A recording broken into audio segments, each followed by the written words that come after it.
안녕하세요. 커피앤톡입니다. 오늘도 와주셔서 감사드리고요. 바로 사연 읽어보겠습니다. 안녕하세요. 저는 40대 중반 여자입니다.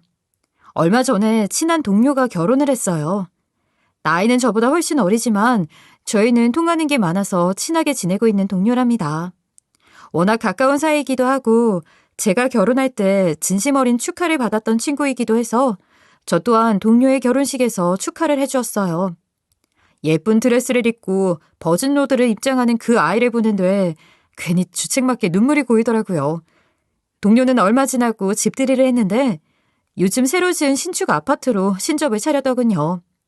새로 지은 아파트라 그런지 조경도 너무 예쁘게 잘 되어 있고 집 내부도 신혼부부가 살기 좋게 잘 되어 있는데 제가 결혼할 때도 이런 집에서 처음 시작했으면 얼마나 좋았을까 하는 생각이 스쳐 지나가더라고요.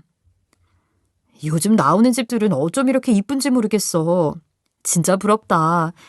여기서 신혼생활 시작하면 가만히 누워만 있어도 행복할 것 같아. 깔끔하긴 한데 그래도 평수가 넓지는 않잖아요. 그래도 그렇게 말해주셔서 고마워요, 언니. 언니가 선물로 주신 조명은 침실에 놓고 잘 쓸게요. 남편이 너무 마음에 든다고 하더라고요. 그렇게 집들이를 뒤로하고 집에 돌아와 남편과 처음 이 집에 왔을 때를 생각하면서 이런저런 이야기를 나누다가 잠들었네요. 요즘은 너나 할 것 없이 내 집 마련에 대한 꿈들이 있잖아요. 결혼을 하던 그렇지 않던 말이죠. 저희 부부는 지금 살고 있는 이 집에 들어오기 전까지 우여곡절들이 많았는데 그 이야기들을 한번 꺼내볼까 합니다. 저는 대학을 나와서 일찍이 미술학원 선생님으로 일을 시작했어요. 그림 그리는 것을 좋아해서 미술 학도의 길로 들어섰지만 그림을 그리는 것보다 그림 그리는 방법을 가르치는 것이 더 적성에 맞았던 거였죠. 아이들과 함께하는 일은 너무 행복했어요. 어쩔 땐 친구처럼 느껴지기도 하고 어쩔 땐 가족보다도 애틋한 마음을 가지게 되더군요. 그러다 저는 28살의 나이에 남자친구를 만나게 되었어요. 친구의 소개로 만난 남자친구는 저와 동갑내기였어요. 저와는 다르게 고등학교를 졸업하고 곧장 생산직으로 취업을 해서 3교대 근무를 하는 사람이었죠. 처음엔 저도 사무직으로 일하는 사람을 만나고 싶은 마음에 거절을 했었는데 몇 번 만나다 보니 사람이 참 재미있는 거예요. 하는 일도 살아온 환경도 달랐지만 남자친구와 저는 통하는 부분이 꽤나 많았어요. 그리고 다른 무엇보다도 꿈이 원대한 남자였는데 저도 어렸어서 그런지 멋진 꿈을 가진 그 사람이 되게 매력적으로 보이는 겁니다. 내가 지금은 이렇게 생산직 일을 하고 있어도 한 번 사는 인생 정말 멋지게 살 거야. 너랑 해외여행도 진짜 많이 다닐 거고 앞으로 기대해도 좋을 거야. 우리 결혼하면 한강 보이는 집에 꼭 같이 살자. 내가 그렇게 만들어줄게. 포부가 남다른 그 사람이 참 멋지다고 생각했어요. 또 남자친구는 경제관념이 철저해서 10원 한 장 허투루 쓰는 법이 없었어요. 쿠폰이며 포인트이며 어쩜 그렇게 잘도 모으는지 여자인 저보다도 야무졌는데 그런 모습을 보고 믿을만하다는 생각을 했었답니다. 허세에 찌들어서 돈을 펑펑 쓰는 남자들보다 실속 있고 알짜다 싶었죠. 그렇게 저희는 나이가 나이인지라 결혼을 전제로 2년간의 연애를 이어가고 있었어요. 그 무렵 저는 어느 정도 돈을 모아서 제 학원을 차릴 준비를 하고 있었어요. 그동안은 계속 다른 원장님의 학원에서 페이 강사를 하고 있었는데 제 이름으로 된 학원을 차릴 준비를 하고 있었던 거였죠. 저는 그만큼 제 일을 사랑하고 또 아이들을 사랑하는 마음이 컸답니다. 그런데 남자친구는 저에게 이러는 거예요. 우리도 이제 슬슬 결혼을 해야 하는데 당장 학원을 차린 것보다 같이 먹고 살 수 있는 일을 하는 건 어떨까 싶어. 자기도 작년에 퇴사한 용우영 알지? 그 형 결혼하고 와이프랑 둘이서 카페 차려서 완전 대박 났잖아. 내가 생각해봤는데 우리도 같이 카페 하는 거 어떨까? 카페? 나는 한 번도 내가 요식업을 한다고 생각해본 적이 없어서. 우리 둘 다 서비스업에 종사해본 적도 없잖아. 결혼도 해야 하는데 그런 무모한 도전은 별로 하고 싶지 않아. 그리고 그냥 내가 하던 일을 계속하는 게 나을 것 같기도 하고. 난 아이들이랑 있는 게 좋거든. 남자친구는 학원 차릴 준비를 하고 있는 저에게 갑자기 카페를 해보자고 하는 거예요. 조금 뜬금없었고 카페 차릴 생각을 단 한 번도 해본 적이 없어서 완곡하게 거절했답니다. 그래도 내가 계속 이렇게 교대 근무만 할 수는 없으니까 우리가 함께하는 일을 했으면 하는데 나랑 결혼할 거면 그래도 카페를 하는 게 낫지 않을까? 자기한테만 전부 부담하라고 하지 않을게. 나도 돈 보탤 거야. 너무 안 된다고만 하지 말고 한번 생각이라도 해줄래? 남자친구는 생각보다 뜻을 굽힐 생각이 없어 보였어요. 작년쯤부터 계속 일을 그만두고 싶어 하더니 속으로 카페를 차릴 생각을 하고 있었나 봐요. 어쩐지 카페만 갔다 하면 맛이 이러네 분위기가 저러네 하면서 혼자 온갖 저울질을 하더니 카페 얘기를 결국 꺼내더군요. 저는 월급부터 상여금까지 따박따박 잘 나오는 생산직 일이 좋다고 생각했는데 남자친구는 자기가 하는 일이 마음에 들지 않는 눈치였어요. 뭔가 다른 사람들한테 좀 더 대우받는 일을 하고 싶은 것 같아 보였죠. 남자친구는 자기가 목 좋은 기가 막힌 곳을 알고 있다면서 강력하게 이야기를 하는 겁니다. 꽤나 진심처럼 보였어요. 속는 셈 치고 부동산을 가봤는데 남자친구가 받은 그 자리가 가격이 너무 괜찮은 거예요. 그 순간 마음이 흔들리더라고요. 그리고 저 또한 남자친구와 결혼을 할 생각이 있었기 때문에 결국 그의 손을 들어주게 되었답니다. 제가 모은 돈을 투자해서 카페를 차리게 되었어요. 카페를 준비하면서 결혼식도 동시에 준비를 하느라 정신없는 나날들을 보냈었네요. 오픈을 하자마자 잘 될 수는 없는 노릇이라 그 때문에 저는 학원을 그만둘 수 없게 되었고요. 자기야, 진짜 생각 잘했어. 당신 학원 차리는 것보다 우리가 같이 카페 운영하는 게 훨씬 큰 돈을 벌 수 있을 거야. 정말 고마워. 내 편에 서줄 줄 알았어. 그리고 여기서 돈 모이면 우리 결혼도 하고 당신 원하는 학원도 차리고 하자. 내가 꼭 그렇게 해줄게. 남자친구는 나중에 꼭 제 학원을 열어준다고 약속을 했답니다. 그의 포부를 굳게 믿었어요. 사실 말로는 같이 운영한다고 했지만 저는 주말에나 일손을 돕는 정도였고 남자친구가 거의 도맡아 운영을 하게 되었어요. 카페를 오픈하고 얼마 지나지 않아서 저희는 예정대로 결혼을 했답니다. 이제 정말 가족이 되었고 함께 가게를 운영해 나가야 하는 입장이 되었으니 오히려 마음이 편했어요. 하지만 예상외로 카페는 초반엔 영업이 주춤한 편이었어요. 하지만 오픈하고 한 1년이 되어가더니 자리를 잡아서 근처의 카페들 중에서 가장 장사가 잘 되는 곳으로 입소문이 나게 되었죠. 남편의 사업수완을 믿게 된 계기이기도 했어요. 그는 인근의 직장인들이 혹할 만한 마케팅을 정말 잘했어요. 오랜 시간 공을 들인 보람이 있다고 생각했죠. 비록 저는 원하던 학원 원장이 되지는 못했지만 남편을 사장 만들어준 게 결과적으로 훨씬 잘된 일이라고 생각을 했답니다. 남편은 어디 가던 사장님 소리를 듣게 된 자신의 삶에 너무나도 만족하는 듯 보였어요. 여보, 누가 사장님이라고 해주니까 그렇게 좋아? 그럼 얼마나 좋은지 모르겠어. 이렇게 다른 세상이 있을 거라고는 생각 못했던 것 같아. 당신이 좋다고 하니까 나도 좋아. 우리 손익분기점 넘어가면 대출 끌어다가 예전에 말했던 학원 차리고 싶은데 당신은 어떻게 생각해? 근데 당신 학원을 꼭 차리고 싶은 거야? 우리 지금 이 기세면 2호점을 낼 수 있을 것 같은데 2호점을 내는 게 사업상 더 좋은 타이밍일 것 같아서. 사실 아이들 가르치는 일은 원장이 아니라도 할 수 있잖아. 자기야, 우리 미래를 생각해서 2호점을 먼저 내는 게 어떨까? 그래도 내가 학원 차리는 거 포기하고 당신 사장 소리 듣게 해줬으면 이번엔 내가 원하는 걸 하게 해줘. 카페도 내 지분이 거의 대부분이잖아. 그래, 알겠어. 당신이 그렇게까지 학원 차리는 것에 진심인지 나도 몰랐어. 내가 좀 경솔했다. 미안해. 그럼 당신 학원 먼저 차리는 걸로 하자. 남편은 제가 학원을 차리고 싶다는 말을 어쩐지 무시하는 것 같았어요. 이번엔 저도 물러서고 싶지 않다는 생각으로 완강하게 제 주장을 밀어붙였답니다.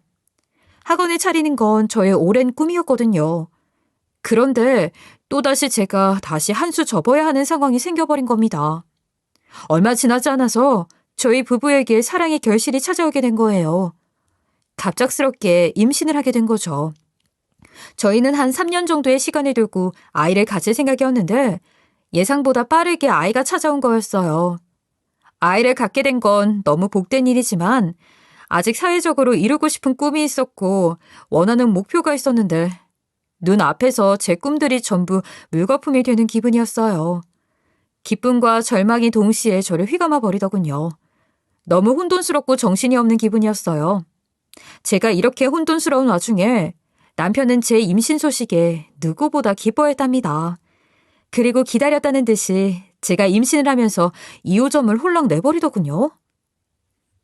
당신 어차피 이제 몸조리도 해야 하는데 당장 개원은 무리인 거 알고 있잖아.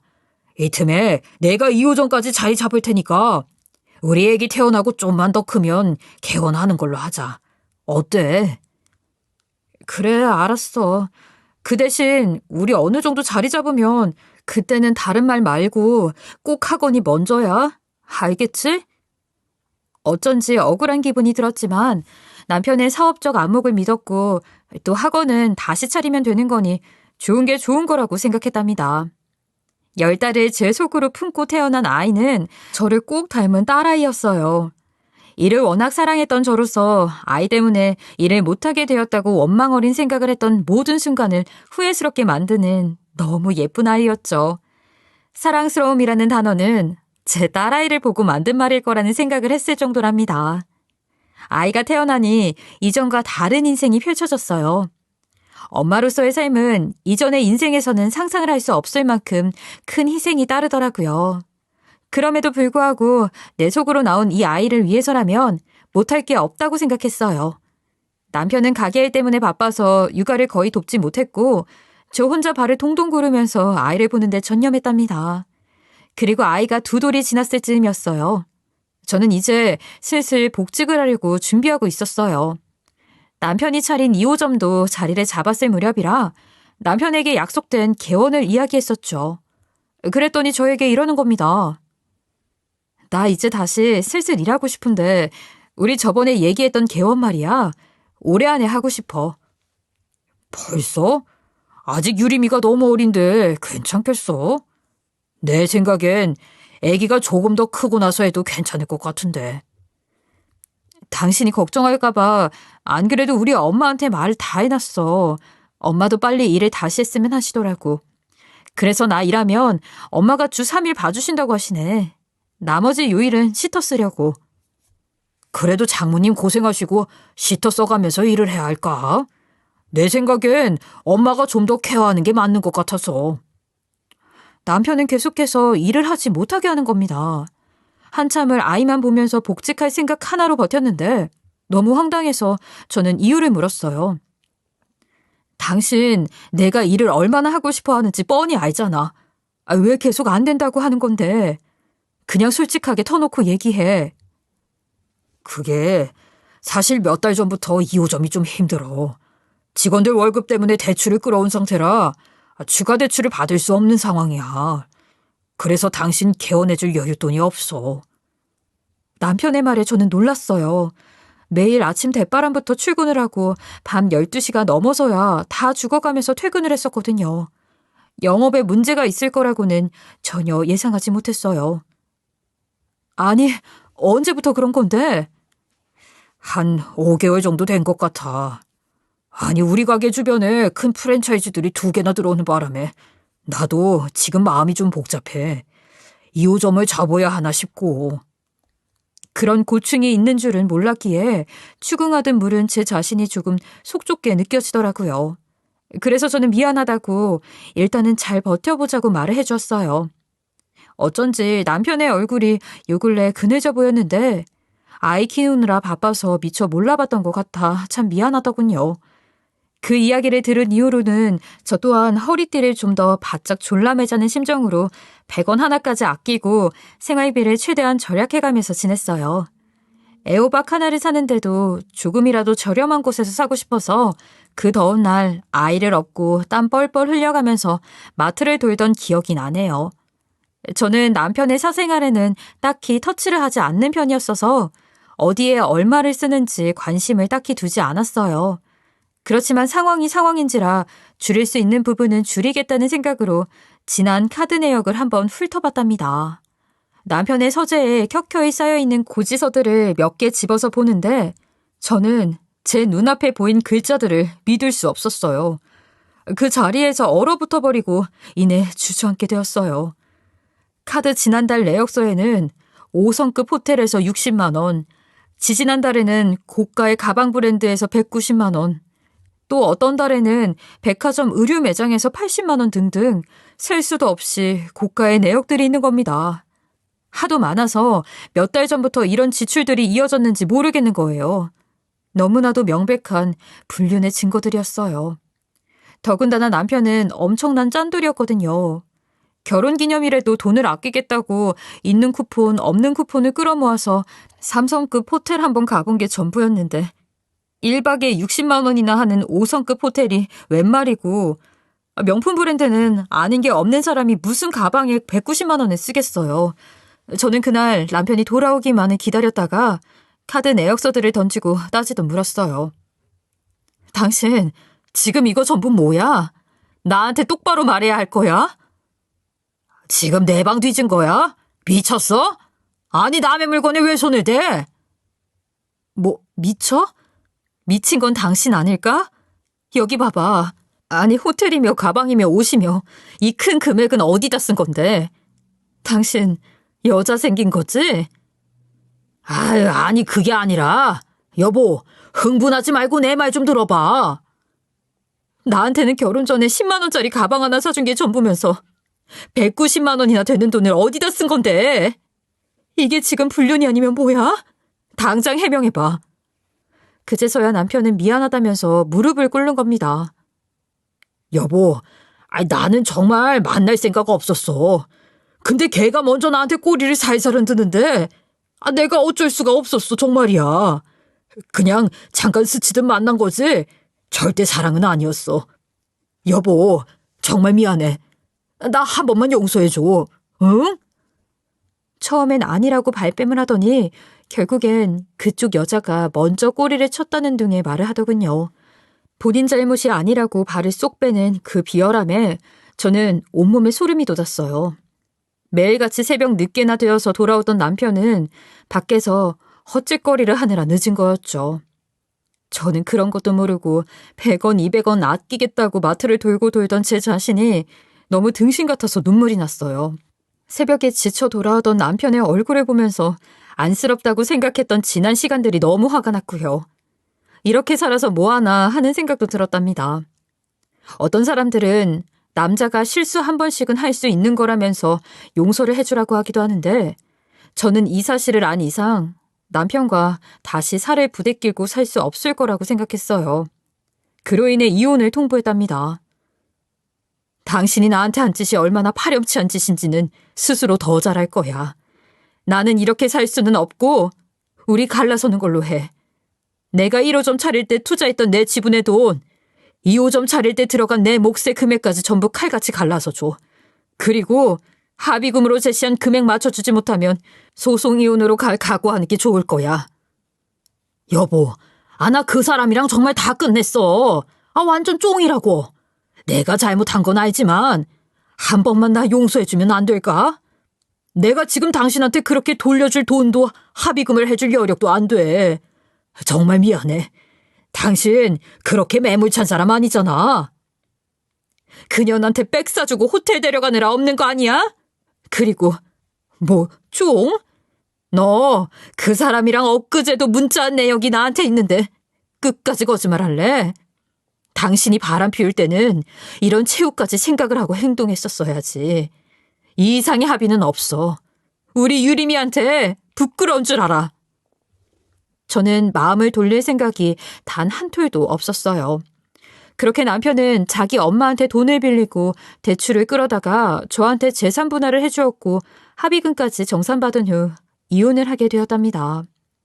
인생이 어쩜 이렇게 갑작스럽게 휘몰아치듯이 변할 수 있는 걸까 하는 생각을 했어요. 황망했어요.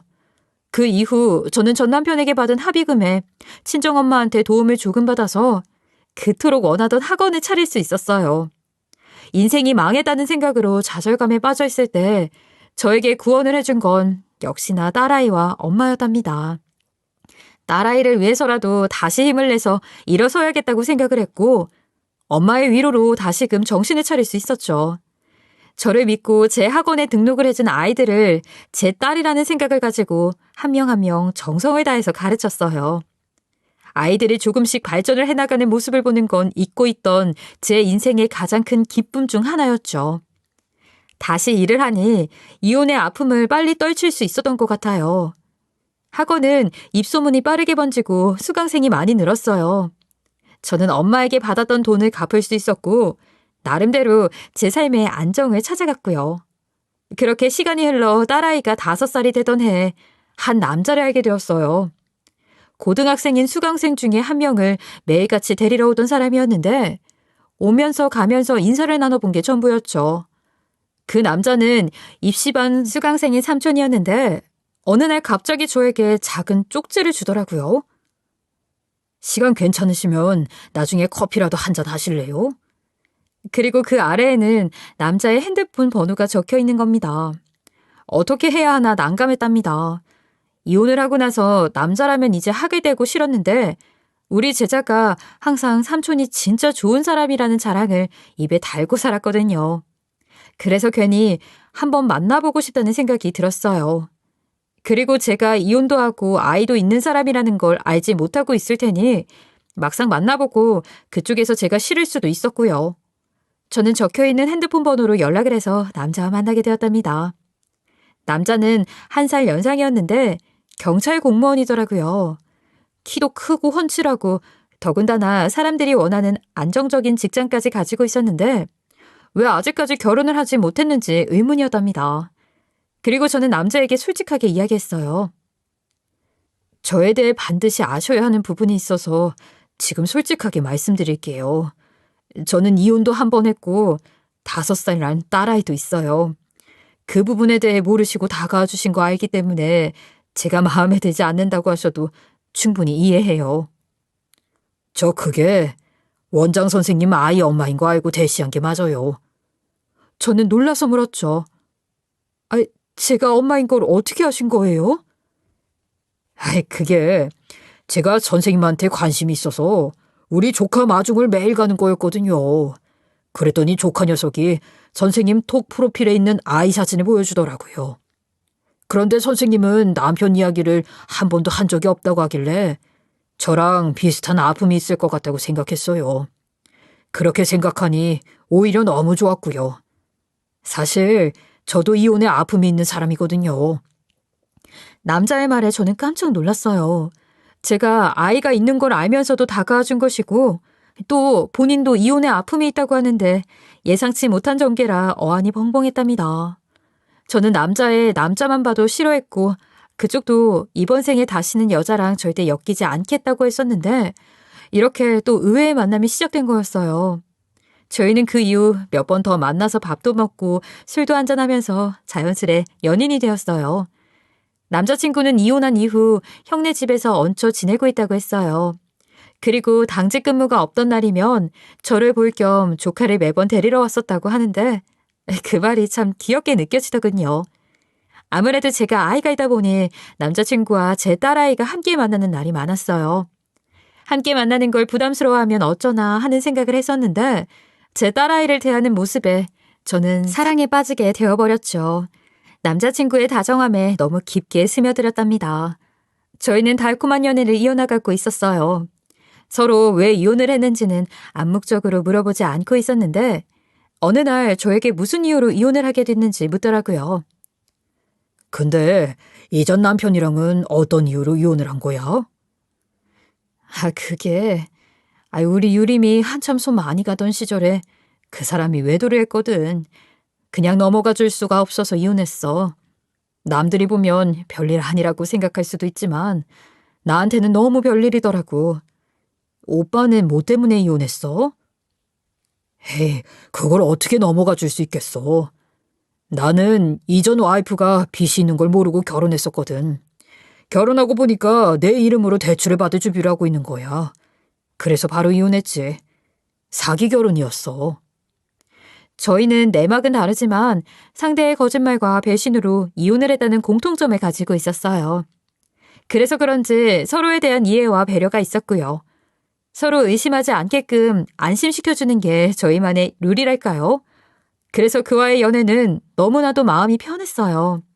다른 무엇보다도 제 딸아이에게 엄마의 남자친구가 아니라 아빠처럼 대해주는 그 모습에 저는 재혼을 해야겠다고 확신을 가졌어요. 그리고 그 이듬해에 가족들만 모신 조촐한 재혼식을 진행했답니다. 남편이 제가 딸과 둘이서 살고 있는 집으로 들어오면서 합가를 하게 되었어요.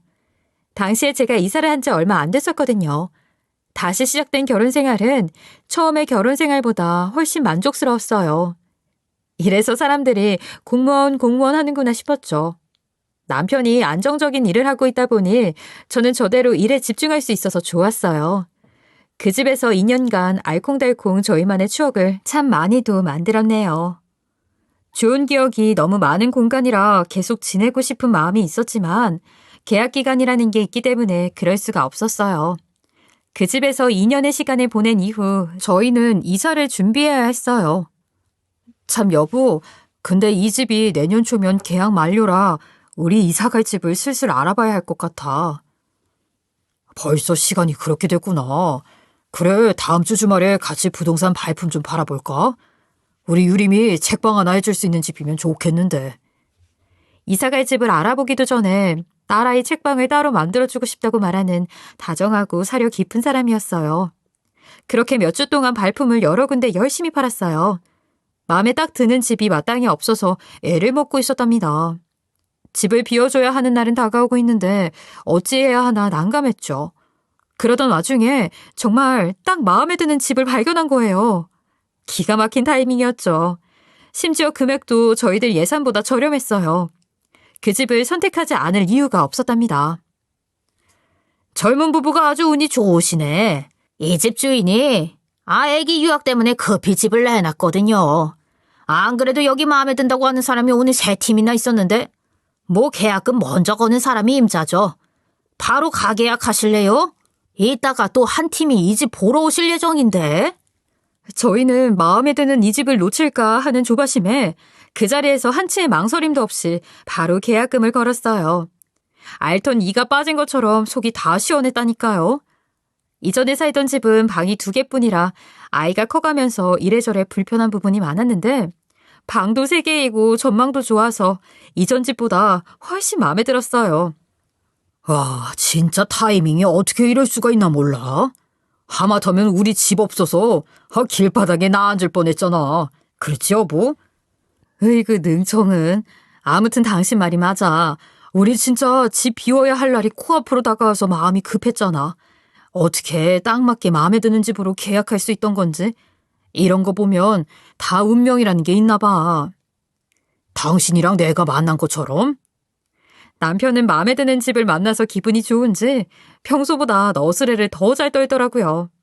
저 또한 기분 좋은 건 마찬가지라 같이 말장난을 하면서 집으로 돌아왔어요.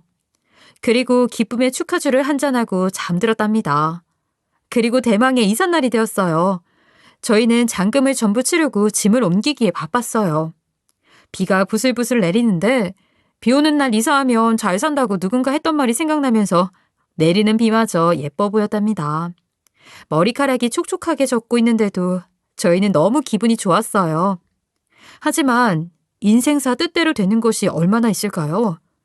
얼마 지나지 않아서 우리의 기분 좋은 이삿날은 최악이 되어버리고 말았답니다. 갑자기 어떤 중년의 남성이 저희 집으로 오더니 이러는 거예요. 지금 남의 집에서 뭐 하시는 거죠? 저는 너무 의아해서 벙찐 얼굴로 있었고 남편이 대신 나가서 물었어요. 예? 무슨 말씀을 하시는 거예요? 저희 오늘 603호로 이사 오기로 한 집이에요. 네? 아니 그러는 그쪽이야말로 무슨 말씀을 하시는 건데요? 저희 지금 아래에 이삿짐 센터 차 온 거 안 보이세요? 여기 저희 집이에요.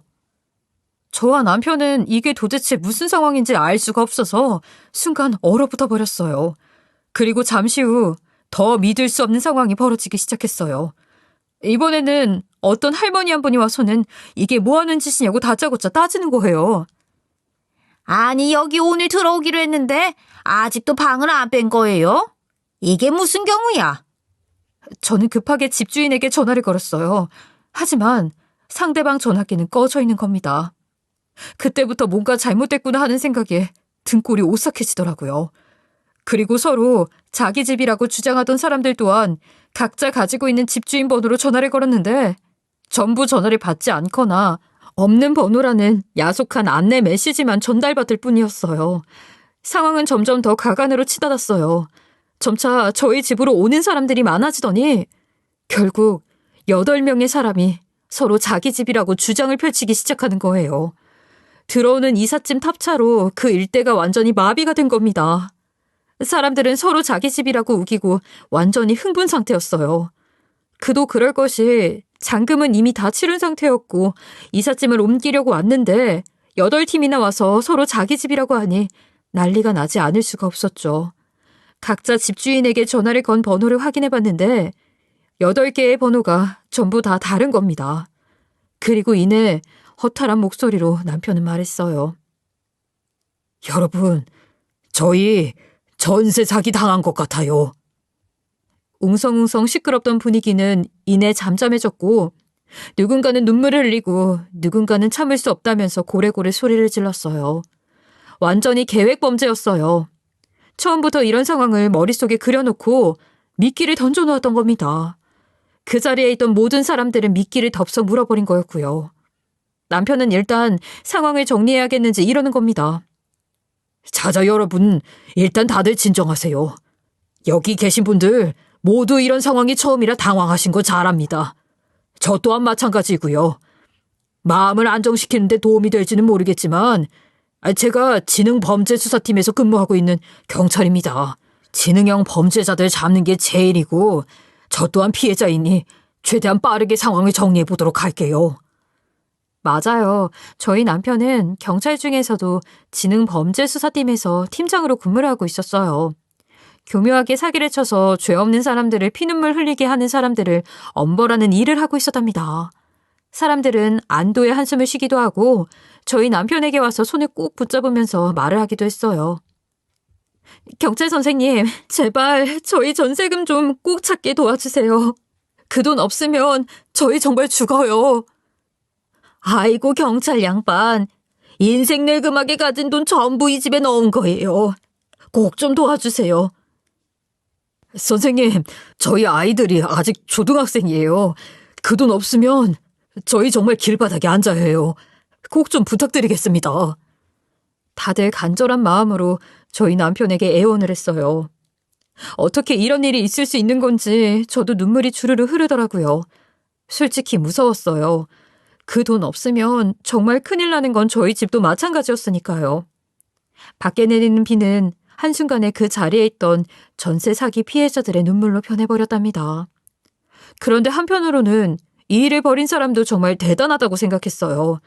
어떻게 경찰을 속일 수 있었던 건지 말이에요. 마음이 너무 급해서 잘 알아보지 못한 저희 잘못도 있었죠. 싼 물건이니 마냥 좋아 사리 분별이 안 되었던 거죠. 아무리 급해도 다시 한번 확인을 해보고 좀 더 꼼꼼하게 알아볼 걸 하는 생각에 가슴에 치게 되더군요. 상황이 이렇게 되었으니 저희 가족은 일단 친정댁으로 짐을 옮겨야 했답니다. 어찌나 난감하던지요. 당장 그 많은 짐들을 이미 살림살이가 전부 있는 집으로 옮기느라 애를 먹었어요. 그리고 불안한 저의 마음을 남편이 많이 잠재해 주었어요. 내가 진짜 경찰한테 사기친 이놈 잡기만 해봐. 여보, 우리 전세금 반드시 돌려받아 줄 거니까 너무 걱정하지 마. 알겠지? 바리바리 짐 싸들고 엄마한테 들어와서 미안하긴 한데 걱정은 안 돼. 우리 남편이 대한민국 경찰인데 뭐가 무섭겠어. 그래요. 남편이 경찰인데 무서울 게 뭐가 있겠어요. 남편은 하루가 멀다 하고 매일같이 야근을 하면서 범인을 검거하는데 혈안이었어요. 당신이 그렇게 믿어주니까 더 열심히 해야겠다. 거의 덜미를 잡았어. 그놈 카드 내역이 나왔거든. 내일이나 내일 모레면 검거할 것 같아. 그리고 남편의 말처럼 얼마 지나지 않아서 범인은 검거가 되었어요. 어느 날 수업을 하고 있는데 남편에게 전화가 온 거예요. 여보, 지금 당장 서로 와. 그놈 잡았어. 아니, 멀쩡하게 생겨서는. 알겠어, 여보. 당장 갈게. 저는 수업을 하다 말고 급하게 남편이 근무하는 경찰서로 뛰어갔답니다. 이런 대범한 일을 벌인 그놈의 면상이나 한번 보자는 생각으로 달려가서 마주한 얼굴을 보곤 저는 너무 놀라 소리를 질러버리고 말았어요. 뭐야? 이게 무슨 일이야? 여보, 왜 그래? 무슨 일이야? 세상에, 여보. 저는 너무 놀라서 다리가 후들거리고 말을 이을 수가 없었어요. 검거된 범인은 바로 저의 파렴치한 전 남편이었던 겁니다. 여보, 이 사람 내 전 남편이야. 뭐? 아니, 어떻게 이럴 수가 있어? 당신 뭐야? 당신이 진짜 이 일을 벌인 사람이라고? 전 남편은 말없이 꿀먹은 벙어리 마냥 있는 거예요. 그리고 이내 피해자들이 오기 시작했답니다. 다들 눈에 쌍심지를 켜고 면전에 욕을 하기 시작했죠. 저는 어떻게 이런 일이 있을 수가 있는 건지 너무 놀라고 황당해서 말이 나오지를 않았어요. 전 남편은 알고 보니 저와 이혼을 한 이후 개명을 했던 거예요. 그래서 계약서상의 이름이 다르니 전 남편이 벌인 일이라고 상상조차 하지 못했던 겁니다. 제 자신이 너무 한심스럽고 바보같이 느껴졌어요. 그리고 죽어도 다시는 만나기 싫었던 그 인간의 얼굴을 보니 너무 역겨워서 견딜 수가 없었어요. 간통도 모자라서 전세 사기를 쳐? 당신 아직 사람 되려면 멀었구나. 그게 아니라, 내가 이럴 생각은 전혀 없었어. 정말 미안해. 다들 저 한 번만 봐주시면 안 될까요? 정말 잘못했어요.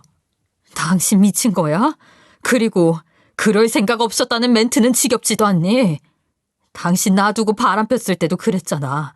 그 레퍼토리 지겹다. 지겨워.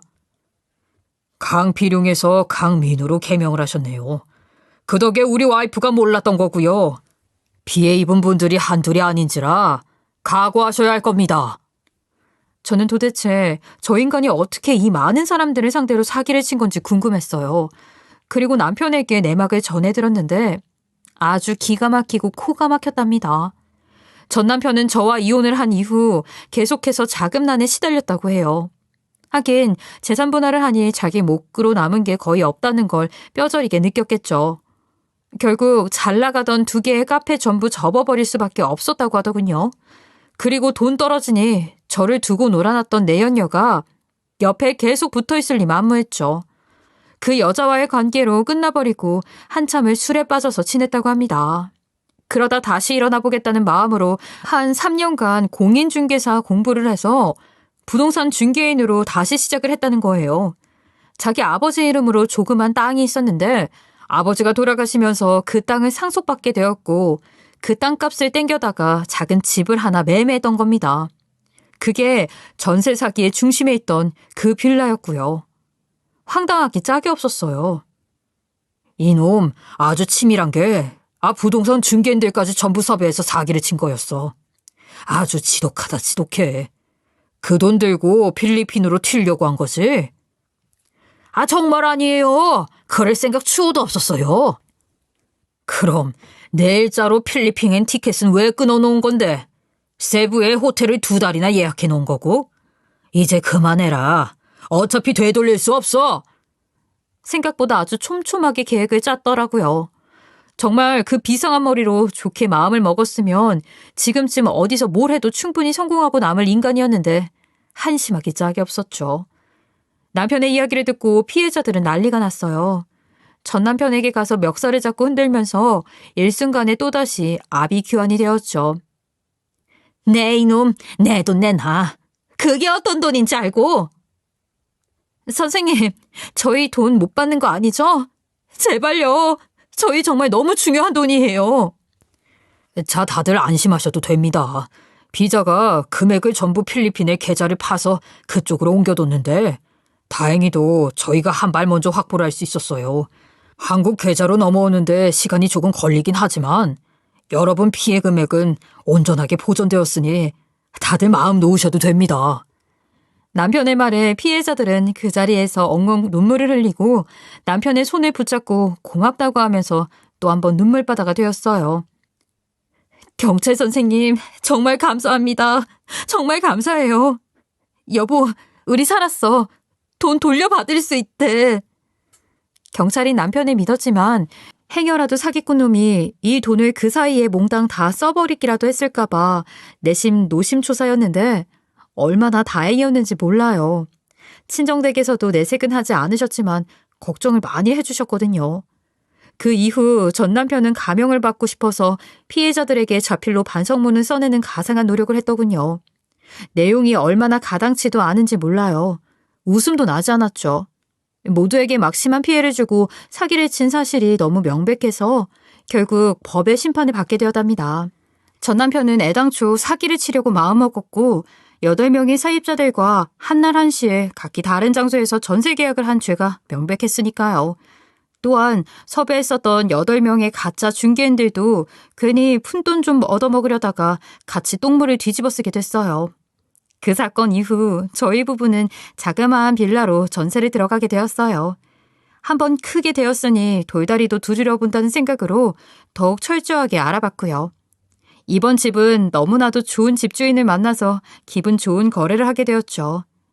그 이후 새로 이사간 집에서 좋은 기운을 많이 받았는지 저희 부부에게 새로운 생명이 찾아와 주었어요. 큰딸아이가 그렇게 동생을 낳아달라고 노래를 부르더니 자연스럽게 찾아와 주었더라고요. 너무 감사한 나날들이었어요. 태어난 아이 또한 예쁜 딸아이로 지금은 2 자매의 엄마로 살아가고 있답니다. 남편은 둘째가 태어나고 첫째가 서운할 수 있다면서 첫째 아이에게 더 많은 정을 쏟았어요. 참 사려가 깊은 사람이죠. 그리고 또 요 녀석이 또 복덩이인 게 둘째가 태어나고 저희 부부는 신축 아파트 청약에 당첨이 되어서 재작년부터는 새로 지은 깨끗한 아파트에서 오순도순 살고 있답니다. 매번 오래되고 낡은 빌라에서만 살다가 이렇게 깔끔하고 좋은 집에서 지내니 얼마나 좋은지 모르겠더군요. 전 남편이라는 인간은 지금 어떻게 살고 있는지 모르겠네요. 제가 굳이 알고 싶지도 않고요. 아마도 지금쯤 어디서 또 다른 사람들한테 사기를 치고 있지 않을까 싶네요. 이곳에서 사연을 들을 때마다 인생 참 어떻게 될지 알 수가 없지. 나 같은 일을 겪은 사람들이 많구나 하는 생각을 줄곧 해왔는데 오늘은 이렇게 제 이야기를 여러분들께 들려드릴 수 있게 되었네요.